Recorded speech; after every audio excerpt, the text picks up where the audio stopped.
All right.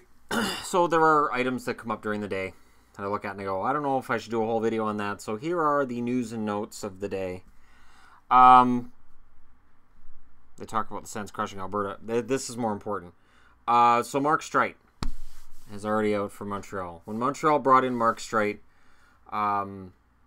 clearly they wanted a guy who could move the puck, and they felt that maybe based on the end of the season and playoffs that Streit had last year, that maybe he still had something left in the tank, and then Montreal could use that as the number 7 or 8 guy to use as a fill-in, and it hasn't worked out.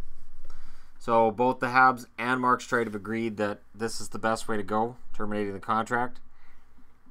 And that's a shame. Because, you know, he had a good career. Injury. Parise suffers a setback. Oh, of course he does. He's Zach Parise. And I don't mean to say that to sound like a smartass. I say it because Parise just doesn't have good luck at all. He really doesn't. They talk about the lines for upcoming games. The practice lines for Toronto. Hyman with Matthews and Nylander, no surprise. Marleau with Kadri and Komarov. JVR, Bozak, and Brown. And then Martin, Moore, and Marner. So 3 M's. I don't know. That's going to be interesting. It's interesting, too, that Roman Polak is still in there. Because most people had picked him as, he's not going to stick. You know, the Leafs aren't going to keep him.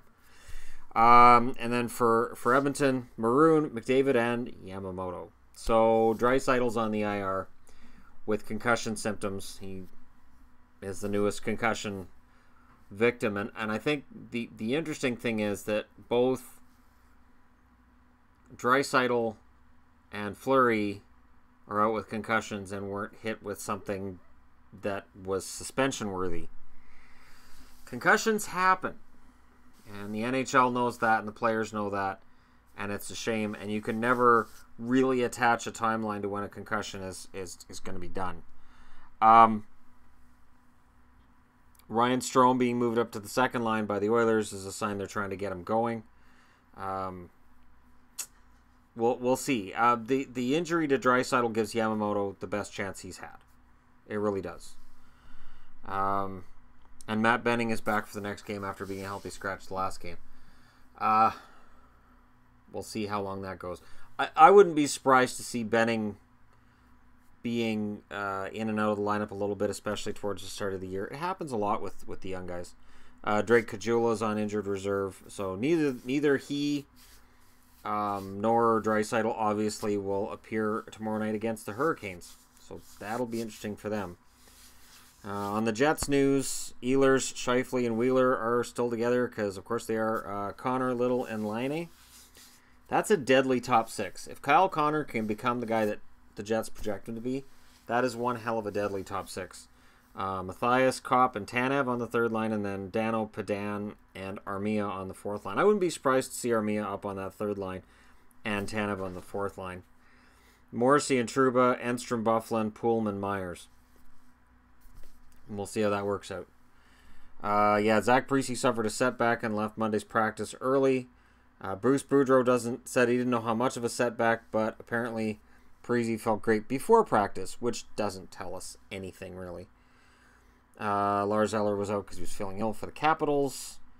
Jaden Schwartz missed practice due to food poisoning for the Blues. That can linger. Like, even after you puke it all out or whatever you got to do to get rid of your food poisoning, you can still feel kind of for a couple of days. Trust me, you can be out of it for a while after that. You can be physically seeming okay on the outside, but just your whole insides are all cleared out. Gabriel Carson placed on injured reserve by the Jackets. They can replace him. They called up Nudavara from Cleveland, so yeah, that'll work. So yeah, the ongoing issues right now with the NHL are really the concussion thing is going to be huge. And a book just came out, penned by Ken Dryden. I intend to buy it, where he talks about the life of Steve Monador. Steve Monador had concussions as an NHL player, and he passed away. And again, I know I talk about this, videos I talk about this in, not a lot of attention gets paid to them, but I will continue to talk about it because it's important. It is very important. And on a completely unrelated flip over, the Canucks are talking about their game tomorrow night against the Senators with a returning Erik Karlsson and trying to get ready for that. I have a funny feeling the Canucks are in a free fall right now.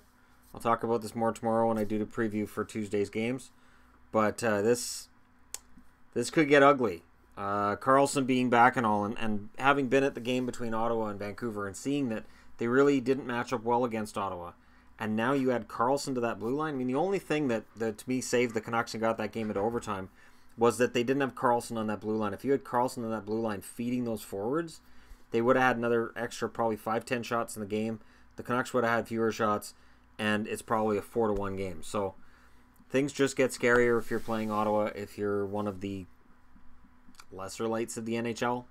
And it's funny because Canuck fans get upset when I say, some Canuck fans get upset when I say it, and a lot of other fans understand that that's just sort of, their lot for this season. I'm okay with it. I'm totally okay with it. I'm fine with wherever they finish, wherever they end up, whether it's 31st, whether it's 21st, whether it's 18th, wherever they end up, I'm fine with it.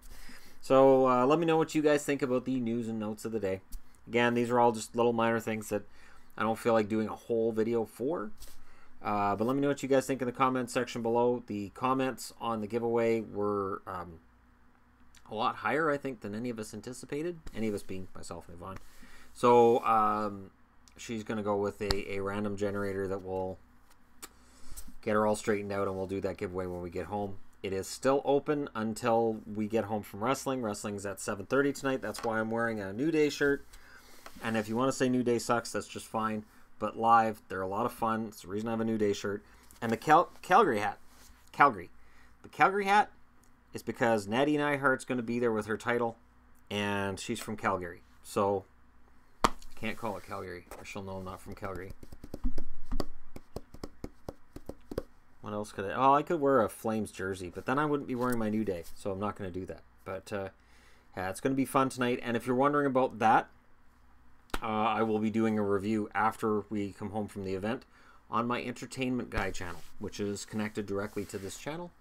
And I'll even leave a message in the comments below linking to that channel. So thank you for watching. Hit like and subscribe if you're browsing your way through. And let me know which stories are most interesting to you guys about this season. I've got into who's rising and who's falling, I think, over the next 10 games. And I want to mention one other thing. I was asked about why I didn't have Vegas on this list. Because Vegas clearly isn't going to stay where they're at. That's obvious. These are all experienced teams who have looked really good or really bad through the first couple of weeks of the season. Vegas clearly is defying gravity, but gravity eventually wins. Ask anybody over the age of 30. So, there you go. Thanks for watching, and I'll talk to you again soon.